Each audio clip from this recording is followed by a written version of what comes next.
my wife's a garage sale collector. She's at every rummage sale you'll ever see. She buys the clothes and never stops to check them. She just bags them up and brings them home to me. Now I got suits, a lot of suits to give away. Some are brown, some are black, and some are gray. I've got one, God rest his soul, you'll have to mend the bullet hole. Pick one out, take one home, suit yourself. Now I got shirts, a lot of shirts to give away. Some are brown, some are black, and some are gray. Got one hanging in the yard, shows a lack of old right guard. Pick one up, take one home, suit yourself. Oh, my wife's a garage sale collector. She's at every rummage sale you'll ever see. She buys my clothes and never stops to check them. She just bags them up and brings them home to me. Now I've got pants, a lot of pants to give away. Some are brown, some are black, and some are gray. I got one, the tailor box at the darn.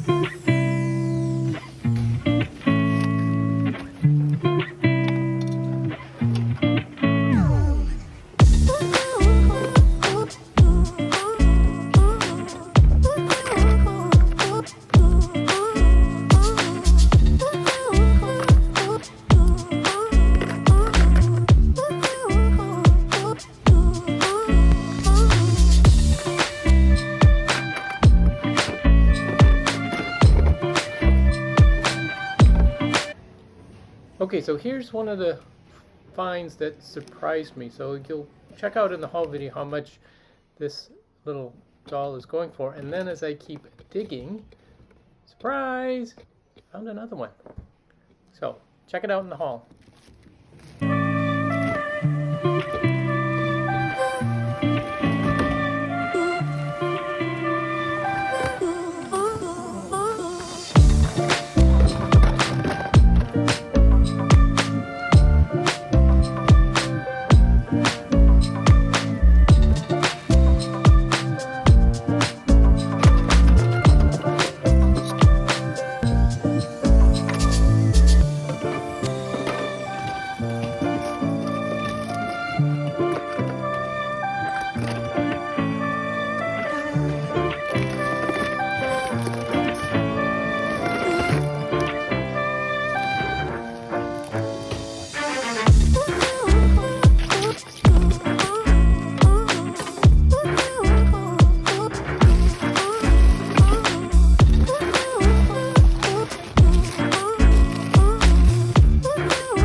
Hello everyone, hope you enjoyed our little shop along there and the nice drive out of our condo complex with the beautiful trees. There's nothing like fall when it comes to Minnesota, that's for sure. So today we have actually a very surprising Goodwill bins haul.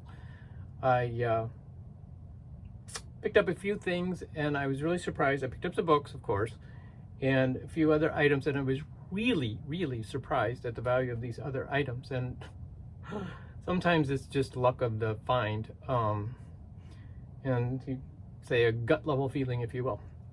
So let's cover the value. And if you guys are new to the channel, welcome. I'm Clay from Clay's Collections, and I am a part-time, and here is my major announcements, which will start right now.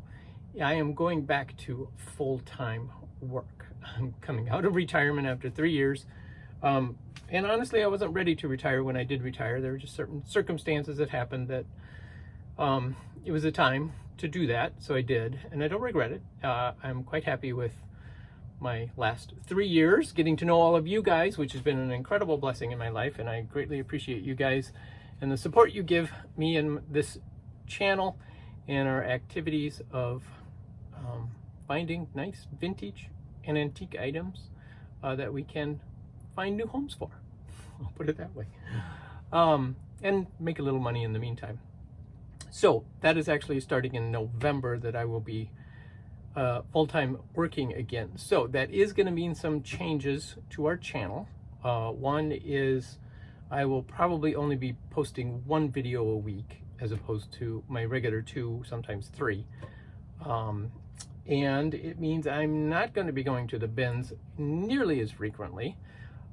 So it'll mean some content change in that regard as well. But that's okay, because one of the things that I wanted to do was get into more in-depth teaching and training of different items and different stuff like that. So that'll evolve as we go forward. But for now, the next few weeks, we'll still be doing some haul videos like today's, because I'm excited to show you what I found. I'm going to go through the books, and then we will talk about the other items, which again really surprised me on their value. Nothing super valuable, but some good bread and butter items. So when you're out there looking for different things, those are some ideas to keep in mind.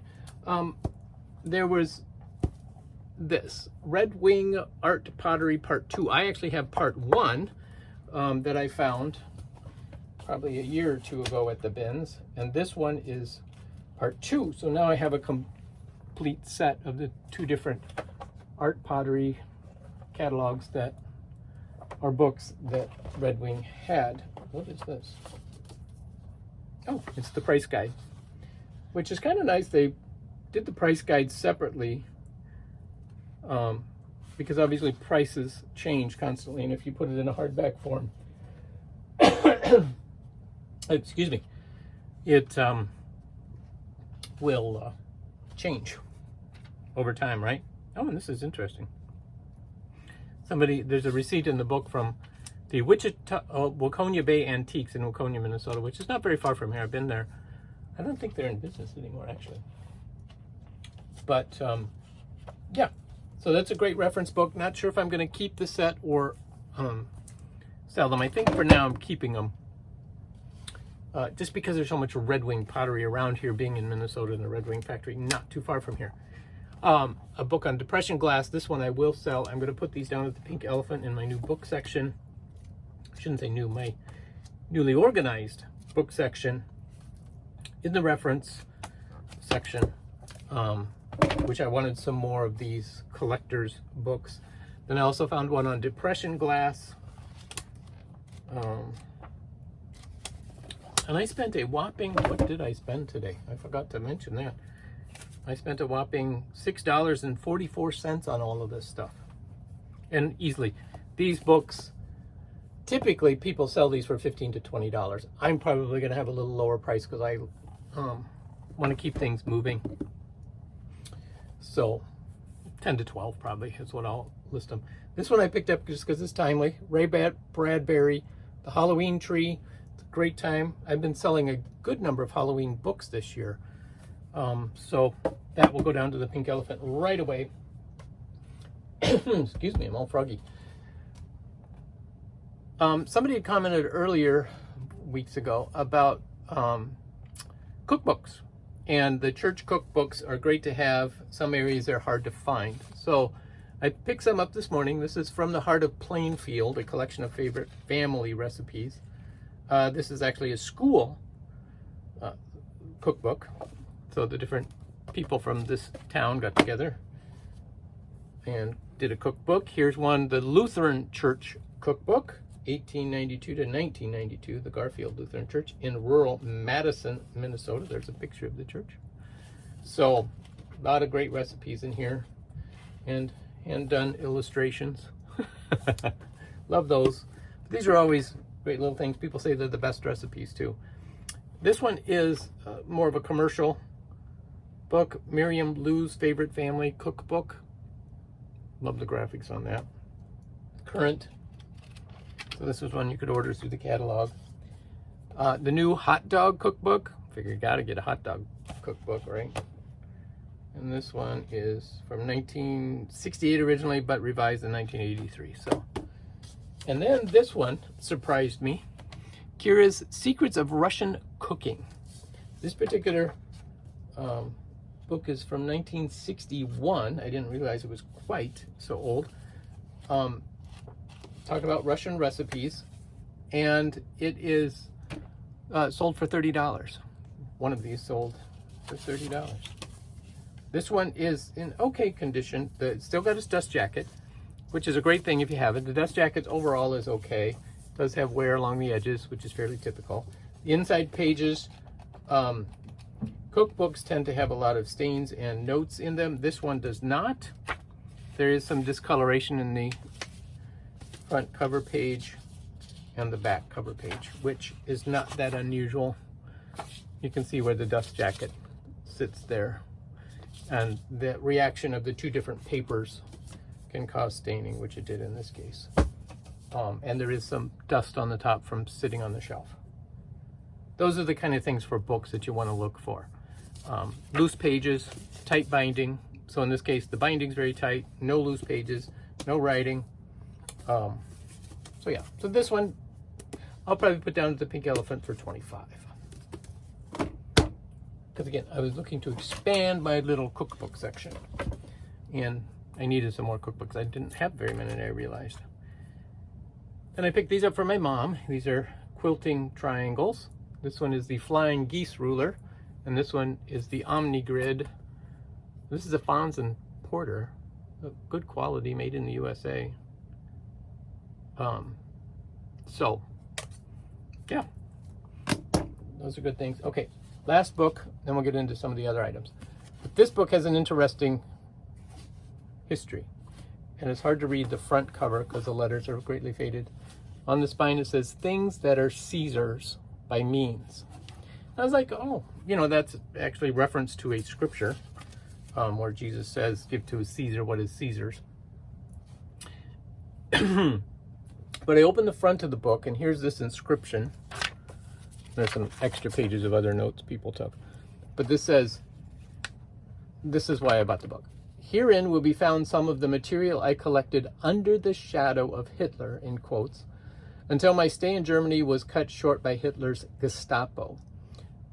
No peace in Europe nor in the world will be possible until Hitler is overthrown. Paul B. Means." And you know, I didn't pay too much attention. I thought, oh, that's, you know, because again, World War II, there, you know, is a whole collective body of people that will collect items related to World War II. So I thought, oh, so this, you know, it's the inscription to me that was appealing. And this was copywritten in 1935, so this was before World War II. This was the build up to it. And so he just talks about the Protestant church in pre-war Germany, talks about all of, from a theological standpoint, what was going on in Germany at this time. So it's a different perspective than what you would normally see, which is interesting in and of itself.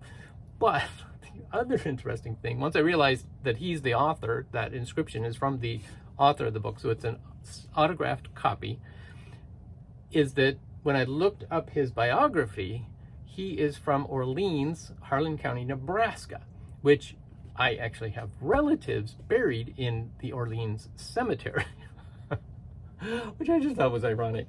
The connections you find sometimes, right, that you would never find otherwise. So that I think I will probably keep this book. I can't. Is in what am I trying to say? It is listed on Amazon. There's one for like $17 or something like that. Obviously not an autographed copy, but a very rare book, not one you're going to find every day, but just a great connection for me. All right, now some of my long-term viewers know that I have this mantra about these embroidery hoops, old wooden embroidery hoops. I call it the Royal Trifecta: Duchess, Princess, and Queen. There are 3 brands that you want to look out for if you find vintage embroidery hoops. This one I found at the bins, says Duchess. I don't find them at the bins very often. And usually part of the reason is when people, and you embroidery people know, when you find a great hoop, you don't let go of it. And many times they're passed down in the family. But when you find them, they can be worth some great money. This is a felted one. And if you're not familiar, felted means there's an actual layer of felt on the inside band. And you want to look at the condition of the felt, because many times it can be moth-eaten or compressed to the point that it's not very effective. But this is in excellent condition. There's no holes, damage to it whatsoever. And it slides together beautifully. The wood itself is not chipped or damaged. And this is the 9x5 oval. These are $20 to $25 for this little embroidery hoop, consistently. Some of them sell as high as $40. And this one, being in excellent condition, I can easily, probably $30 to $35 on eBay for this item. And they sell well, they sell fairly quickly for me. So be sure to look out for Duchess, Princess, and Queen. Queen is the high-end. I sold one Queen embroidery hoop as 6-inch hoop, just a small hoop, for $250 one time. So be sure to look out for those. All right, the other items of high value. I'm gonna go this one. I found a vintage kitty plush, and you can tell it's a Siamese cat. His hang tag says right on it, 1967 Kamar, K-A-M-A-R, made in Japan. He is stuffed with straw. He does have a few condition issues. He's got a little seam on his bottom. He does have some, this is mohair, which is made of a goat's hair. So there's a few holes where the hair is starting to fall apart. But other than that, it's a little dusty, but he's in great shape. So he is a $25 to $30 kitty. So can't beat that in this condition. Vintage plush, definitely good. All right, and then last but not least, I'm doing a whatnot sale tonight, and it's dolls and trolls and doll furniture. So I found these 2 dolls, and I just grabbed them because they were in the bins. Knew they were flamingo dancers. And then when I got here to the shop, I saw that this one has a tag on it. It's G-R-A-U, Grau, Palela, made in Spain. It's like, oh, okay, this one does not have a tag, but they look identical, so I'm sure they're probably from the same manufacturer. And this one, there's multiple copies of this one on Etsy. They're $47 for one. I have 2. Now I'm like, do I put them on whatnot? I think so. So what am I going to do for them? They're very light, and I have somebody knocking at my door. So, anyway, so yes, amazing finds. I think I was very surprised to find that those were that kind of money for those little guys. But anyway, that's our video for tonight. We'll see you guys later.